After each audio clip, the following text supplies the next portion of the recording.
I have worked out quite a few different ways to tackle kind of like the production process, and there's a lot of kind of misconception out there of what a screenwriter actually needs to know as compared to what they actually do.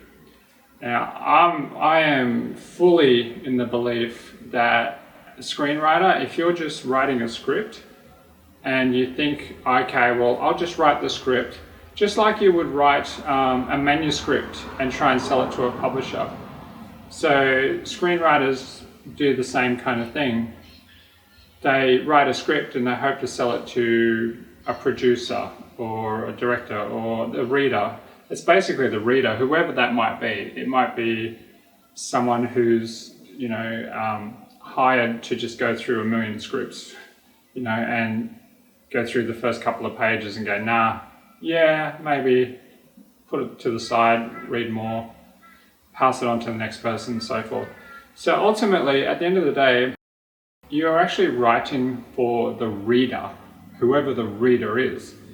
And because you're writing for the reader, and because this is visual storytelling, essentially. So when you're writing a script, by all means, try and convey the mood and the feel within the script.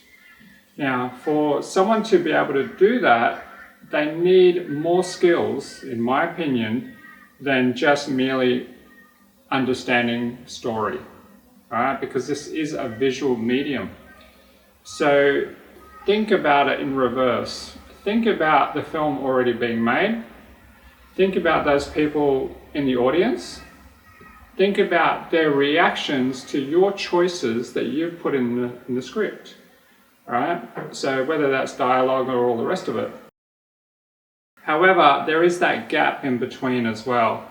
And that gap is really crucial for screenwriters to understand. That gap is the difference between someone who's just writing scripts to try and sell and someone who's writing scripts to try and sell in such a way that the person that reads it will actually visualize it and go, yeah, I can really see the value in this. It's beyond the story. It's about emotion. It's about textures. Think about the textures. Think about, if you were to make this film, how do you visualize the world, So, for example, you've got, is this going to be a very modern building? If it was modern, it'll have sleek lines, very smooth, perhaps. Maybe a lot of glass and metal, shiny objects, that sort of stuff. So what that indicates is that the script is pretty modern in a sense. It's in a modern setting, maybe futuristic, all that kind of stuff. Of course, futuristic, but not apocalyptic, which, then you'd go to grunge kind of look as well, I guess. So, yeah, think about those things. What do you want the audience to feel? And that's critical. What do you want them to feel? Like, for example, this fly buzzing around. No, it's not a fly, it's a moth. How appropriate. I've got a moth featured in my script twice. So that's cool. All right. So think about that. As screenwriters, we really need to step it up. All right? Anyone can tell a story. It's just basically a beginning, a middle, and an end, right? However, with screenwriting, with scripts, you need to know a lot more than that. You have to understand the process. You have to kind of understand also what the roles are for those people who will eventually, if you are lucky enough to sell your script or get it made, who are those people and what are they looking for? And how can you help them visualize what you are trying to convey beyond words? So scripts are a holistic thing to do.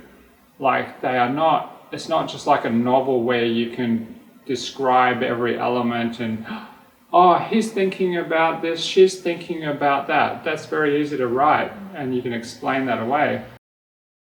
But in scripts, in screenplays, you need to show it. All right, you need to show it. And that's where mise-en comes in. So think about the placement of objects, think about what kind of lighting do you think that might be? You know, is this set in winter, for example, or is this set in summer? So you see how the two seasons can actually indicate mood. Yes, we can have a lot of fun in winter, but you know, if there's no snow around, there's just miserable weather, and you're stuck in a forest with a bit of slush. It's quite gloomy. It's a little bit different to skiing on the slopes, and having the sunshine and having fun in an environment that's designed for tourism, basically.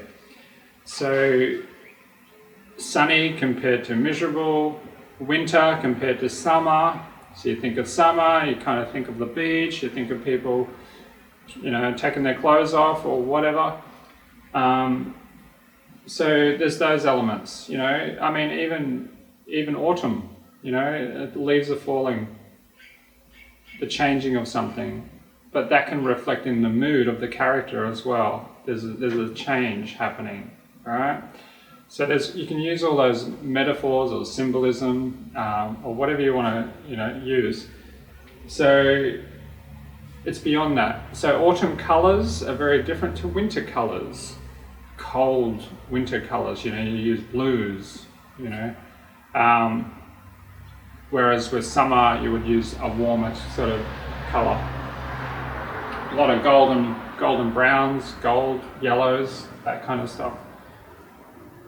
Alright, so anyway, that's enough for now. I'm going to go and get something to eat, and then when I come back, this is going to be transformed even more. So I'm excited. Yes!